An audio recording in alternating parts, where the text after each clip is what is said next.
Have you ever been to the Green Mile over here? Or Green Mill, I should say? Wow. Not in a really, really long time. It's still there. Yeah. It survived somehow. the Green Mill Lounge. Yep, there it is. Still standing. I do enjoy that place. I actually forgot about it. That's understandable. But I interestingly enough, I've been at this Ethiopian restaurant because I was here for some kind of a shoot for one of the movies I was in. It was right here near the Uptown Theater. Oh, nice. And I was early, so been there. Was it good? Yeah, it was.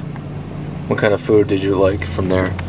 So it was the flat, almost pancake style underlay that all the different toppings were put on, almost like a pizza made out of pancake. Okay. You know, and you basically would rip off a part and just grab whatever it was, the meat or the.